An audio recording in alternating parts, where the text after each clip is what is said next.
Civis começam a ser retirados por corredores humanitários na cidade de Sumi, perto da fronteira com a Rússia.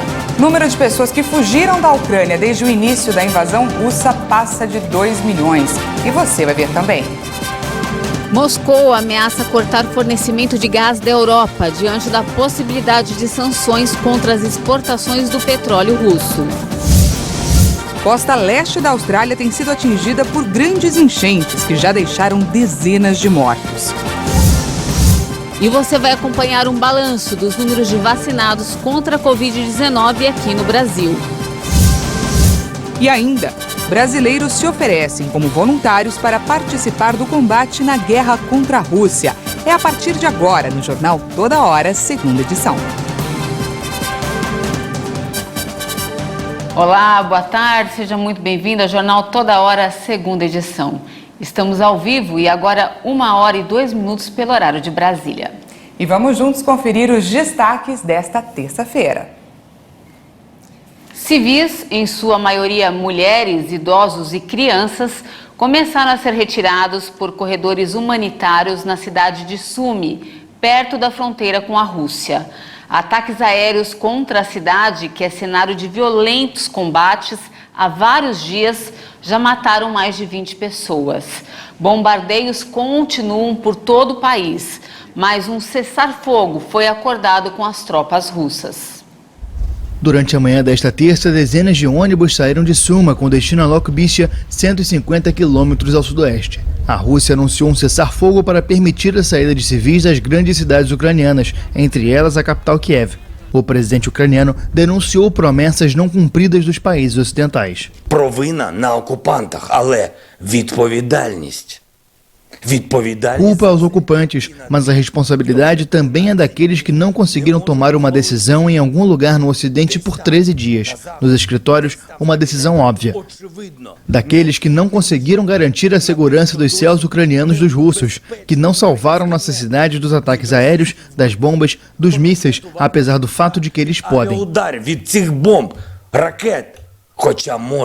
A instauração dos corredores humanitários foi o principal tema da terceira rodada de negociações entre Rússia e Ucrânia na segunda-feira, mas na frente de batalha, as tropas russas continuam com avanços ao redor das grandes cidades. O exército da Rússia se concentra especialmente nas frentes de Kiev, Mariupol e Kharkov, a segunda maior cidade do país e alvo de intensos bombardeios nos últimos dias. E o número de pessoas que fugiram da Ucrânia desde o início da invasão russa, que foi no dia 24 de fevereiro, superou os 2 milhões nessa terça-feira. O levantamento é do Alto Comissariado das Nações Unidas para os Refugiados.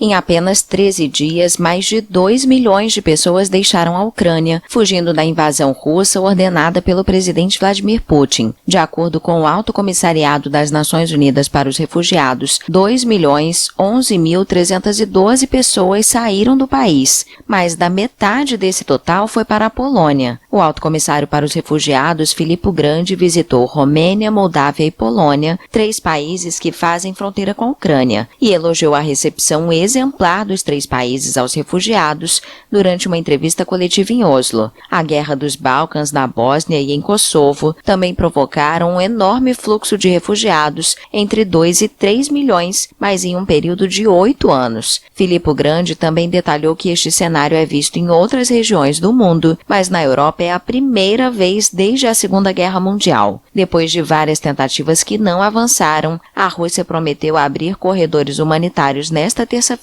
para permitir a saída de milhares de civis das principais cidades ucranianas atingidas pela guerra há quase 2 semanas. O avião da Força Aérea Brasileira, em que o governo federal planeja trazer de volta ao país parte dos brasileiros que deixaram a Ucrânia para fugir da guerra, decolou ontem à tarde da base aérea de Brasília. Este avião da Força Aérea Brasileira partiu na tarde desta segunda-feira com destino a Varsóvia, na Polônia. A aeronave carrega cerca de 12 toneladas de medicamentos, alimentos e itens de primeira necessidade que serão doados pelo Brasil para auxílio humanitário às vítimas da guerra na Ucrânia.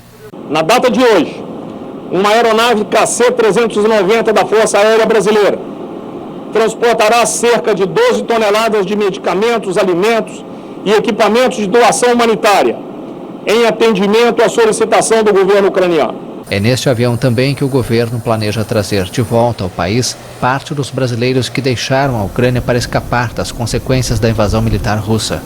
Esta mesma aeronave fará a repatriação dos brasileiros e estrangeiros que estão sob cuidados e segurança da diplomacia brasileira na Polônia. A comunidade internacional sempre contou e poderá contar com o espírito acolhedor do povo brasileiro. A aeronave deve chegar à capital polonesa na quarta-feira, após fazer paradas técnicas em Recife, Cabo Verde e Lisboa. Na volta, prevista para ocorrer já na próxima quinta-feira, o cargueiro vai trazer ao menos 40 brasileiros, 23 cidadãos ucranianos e um polonês que estão sob cuidados do corpo diplomático brasileiro. E diante da possibilidade de sanções contra as exportações do petróleo russo, olha só, Moscou ameaçou cortar o fornecimento de gás da Europa. E o preço do barril do petróleo segue em alta. Perto das 9 horas da manhã desta terça-feira, o barril do petróleo Brent subia 3,57% com relação ao dia anterior e era negociado a cerca de $127. A Rússia é o segundo maior exportador do mundo, com cerca de 7 milhões de barris de petróleo bruto e derivados combinados sendo distribuídos por dia pelo mundo, ou seja, cerca de 7% do fornecimento global. Os Estados Unidos anunciaram que estão discutindo com outros países uma proibição da importação do petróleo russo após a invasão da Ucrânia. Nesta segunda-feira, em entrevista coletiva, a secretária de imprensa da Casa Branca, Jen Psaki, confirmou que representantes dos Estados Unidos têm conversado sobre questões energéticas com líderes venezuelanos. A intenção é aliviar as sanções impostas sobre o petróleo da Venezuela como estratégia para controlar a forte alta dos preços da commodity energética. No entanto, um alto funcionário russo ameaçou cortar o fornecimento de gás natural da Europa em resposta a possíveis proibições de importação do petróleo de Moscou. A Rússia fornece cerca de 40% do gás da Europa. A Alemanha, a maior economia do bloco, depende da Rússia para quase 50% do seu gás natural e, por isso, chegou a rejeitar os planos de embargo de energia. O Ocidente tem relutado até agora em impor sanções significativas ao setor de energia da Rússia por causa de como isso pode afetar a economia global, mas, em paralelo, busca diversificar suas fontes de energia. A imprensa americana informou que o presidente Joe Biden deve anunciar nesta terça-feira um embargo às importações dos Estados Unidos do petróleo russo.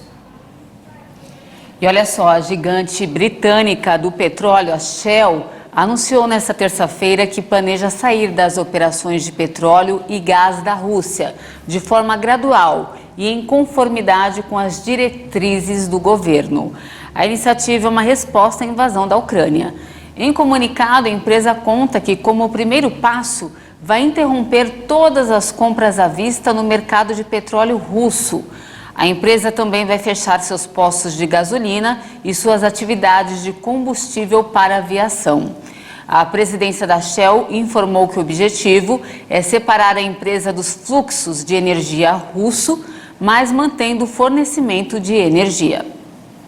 E mudando de assunto, a costa leste da Austrália tem sido atingida por grandes enchentes que já deixaram dezenas de mortos. E os serviços meteorológicos alertam para dias ainda mais complicados pela frente. O balanço de inundações que afetam a costa leste da Austrália há uma semana já é de pelo menos 20 mortos depois que os corpos de um homem e uma mulher foram encontrados em Sydney. A polícia suspeita que as vítimas são uma mulher e o filho que eram considerados desaparecidos e cujo veículo foi encontrado abandonado em um canal. Dezenas de milhares de moradores da cidade mais populosa da Austrália receberam ordens para abandonar as casas depois das tempestades que causaram inundações. O Serviço Meteorológico Nacional alertou para duras 48 horas pela frente, com mais 60 mil pessoas sujeitas a novas ordens de evacuação. A região norte do estado de Nova Gales do Sul, onde as inundações destruíram casas, arrastaram automóveis e isolaram centenas de moradores, iniciou um longo processo de limpeza. Agora, falando de coronavírus, 5 capitais brasileiras e o Distrito Federal já liberaram o uso de máscara ao ar livre. O Rio de Janeiro foi a primeira cidade a desobrigar o acessório de proteção, também em locais fechados. Em meio à queda no número diário de casos da Covid no Brasil, ao menos 6 capitais suspenderam a obrigatoriedade do uso de máscaras em locais abertos. São eles Rio de Janeiro, Belo Horizonte, Cuiabá, São Luís, Brasília e Boa Vista. A capital fluminense desobrigou também o acessório em locais fechados. 11 capitais ainda exigem a proteção tanto em ambientes abertos quanto fechados. São Paulo, Vitória, Curitiba, Goiânia, Recife, Aracaju, Macapá, Belém, Porto Velho e Palmas. Além disso, Campo Grande, apesar de ainda exigir o uso de máscaras em ambos os casos, desobriga a medida caso o cidadão esteja praticando algum exercício físico. No estado de São Paulo, o governo deve decidir nesta quarta-feira sobre a flexibilização do uso da máscara ao ar livre. A expectativa é de que a máscara deixe de ser obrigatória em locais abertos, públicos e que não promovam aglomerações. E um estudo da Vigilância Sanitária da capital paulista recomenda a liberação do uso da proteção em locais abertos, como ruas e parques, e a manutenção da obrigatoriedade da utilização em lugares fechados, como no transporte público. Os dados vão ser analisados pelo Comitê Científico Estadual. O Brasil caiu para o 14º lugar em um ranking de mortalidade por Covid. E a média móvel de casos conhecidos no Brasil é a mais baixa em mais de um mês. O Brasil confirmou 198 novas mortes por Covid-19. São 652.341 vítimas da doença no país desde o início da pandemia. Também foram registrados 20.456 novos casos de Covid-19 no mesmo período. Ao todo, já são 29.069.000 diagnósticos confirmados. A média móvel de mortes chega a 430 vítimas diárias. A curva apresenta tendência de queda, com redução de 61%. A média móvel de casos da última semana foi de 40.264 registros por dia. Os dados também mostram uma tendência de baixa, com uma queda de 61% em relação a 2 semanas. No cenário da evolução da doença por regiões, hoje nenhum estado indicou alta. Em estabilidade, agora estão 3 estados: Alagoas, Amapá e Rondônia. 24 unidades da federação hoje registraram queda. E ainda falando sobre coronavírus, o Brasil já aplicou mais de 396.537.000 doses de vacinas contra a Covid-19. Vamos ao nosso vacinômetro aqui na tela, olha só. Segundo o Ministério da Saúde e as secretarias estaduais de saúde, mais de 173.303.000 pessoas tomaram a primeira dose.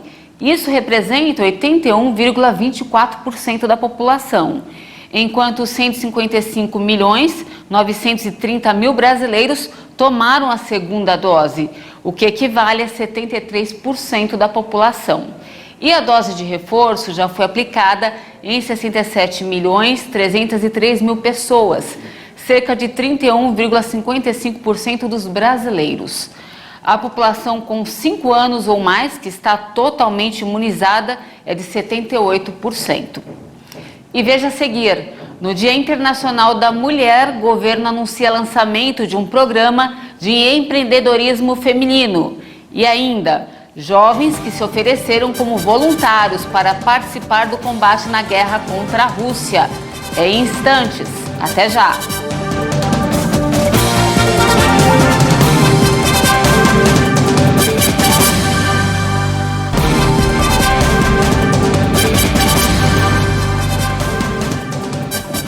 Estamos de volta ao vivo, agora são 13 horas e 17 minutos no horário de Brasília. Sem renda e com sobrecarga nos trabalhos domésticos, muitas mulheres intensificaram suas atividades na pandemia da Covid-19. E no Dia Internacional da Mulher, comemorado hoje, é o momento de lembrar e reconhecer o trabalho da mulher no combate às desigualdades e no apoio nas comunidades onde moram. Uma pesquisa da Secretaria de Orçamento Federal mostrou que 50% das mulheres brasileiras passaram a cuidar de alguém na pandemia. O percentual é maior entre as mulheres negras, atingindo 52%. Entre as mulheres brancas, o índice é de 46%. Além de suas atividades diárias, elas passaram a se dedicar aos cuidados de doentes e necessitados. Muitas também sofreram o impacto pela perda de familiares, perda de renda e de emprego, entre outras dificuldades. De acordo com o Departamento Intersindical de Estatística e Estudos Econômicos, no terceiro trimestre do ano passado, a força de trabalho feminina era de 46 milhões e 300 mil, 1 milhão de trabalhadoras a menos do que no mesmo trimestre de 2019. Para o DIEESE, isso significa que as trabalhadoras que deixaram o mercado de trabalho durante a pandemia ainda não haviam retornado no ano passado. A questão da renda e trabalho de mulheres afetou principalmente as mulheres que vivem em comunidades. Em muitos casos, a fome passou a afetar mais mulheres e crianças. Por isso, nessa data, é importante garantir condições mínimas de sobrevivência e dignidade para aquelas famílias que estão em situação de maior vulnerabilidade. Entre as medidas prioritárias de combate às desigualdades no pós-pandemia está a garantia de renda básica. A proteção social, a assistência social e a educação infantil também permitem que as mulheres possam trabalhar, além de executar o importante papel de cuidar dos familiares e vizinhos. E no Dia Internacional da Mulher, o governo lançou iniciativas ao público feminino. Os decretos visam estabelecer o programa Mães do Brasil e a Estratégia Nacional para as mulheres que desejam empreender. O presidente Jair Bolsonaro participou do evento em comemoração ao Dia Internacional das Mulheres no Palácio do Planalto, em Brasília. A cerimônia contou com a presença da ministra da Mulher, da Família e dos Direitos Humanos, Damares Alves, e dos ministros da Economia, Paulo Guedes, e da Saúde, Marcelo Queiroga, além da primeira-dama, Michele Bolsonaro. O evento marcou o lançamento de iniciativas como Mães do Brasil, do Ministério da Mulher, da Família e dos Direitos Humanos, comandado pela ministra Damares Alves. A proposta pretende promover a proteção integral à gestante e à maternidade. O objetivo é de articular e desenvolver políticas públicas voltadas para a promoção da dignidade da mulher que é mãe. Já o programa voltado para a estratégia de empreendedorismo feminino e o Comitê do Ministério da Economia prevêem a criação de um plano de desenvolvimento e estímulo ao empreendedorismo feminino no país. O programa Brasil para Elas tem o intuito de fomentar esse empreendedorismo feminino, dando apoio por meio de créditos e mais capacitação para implementar essas atividades. Os bancos públicos e o Sebrae vão integrar a iniciativa oferecendo crédito a condições mais vantajosas e, é claro, programas de capacitação às mulheres. Vocês são mais que essenciais, são indispensáveis para o futuro de uma grande nação. Obviamente, eu não vou falar obrigado por existirem, porque se vocês não existissem, eu não existiria. Mas obrigado pelo trabalho, pela dedicação, pela perseverança, pela fé e por tudo aquilo que transmitem aos seus filhos e filhas. Mulheres do Brasil e do mundo, os nossos parabéns e que continuem cada vez mais participando conosco no futuro da nossa nação. E agora a gente volta a falar sobre a crise no leste europeu. Enquanto milhões de refugiados já deixaram o país para fugir da guerra, alguns brasileiros fazem o caminho inverso. São jovens que se ofereceram como voluntários para participar do combate contra a Rússia. Eles chegam a pagar R$7 mil para viajar e dizem que estão até dispostos a morrer no conflito. Vamos conferir na reportagem do Kleber Werneck.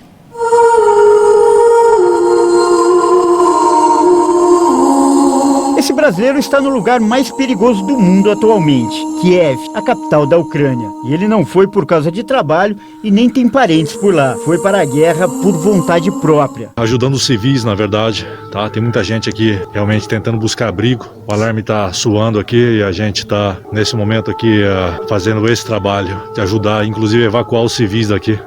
Esse homem é um dos muitos voluntários estrangeiros que se ofereceram para lutar ao lado dos ucranianos na guerra contra a Rússia. O governo da Ucrânia, inclusive, lançou uma campanha para incentivar que pessoas de outras nacionalidades reforcem as tropas do país. O grupo recebeu o nome de Legião Internacional de Defesa do Território. Esse site recebe as inscrições de interessados de todo o mundo. Mais de 20 mil estrangeiros de vários países teriam se oferecido. A Embaixada da Ucrânia no Brasil informou ter sido procurada por mais de 100 jovens. Esse vídeo mostra alguns deles. Sou voluntário na guerra contra a Rússia na Ucrânia. Sou voluntário para a guerra na Ucrânia contra a Rússia. E sou voluntário para a guerra da Ucrânia. Nesse outro vídeo feito pelo brasileiro que já está na Ucrânia, ele conta um pouco de como é a rotina dos voluntários. Bom, a gente está fazendo um trabalho aqui, não é verdade? Mas é um trabalho de policiar mesmo. Alguns locais aqui, alguns bairros, né?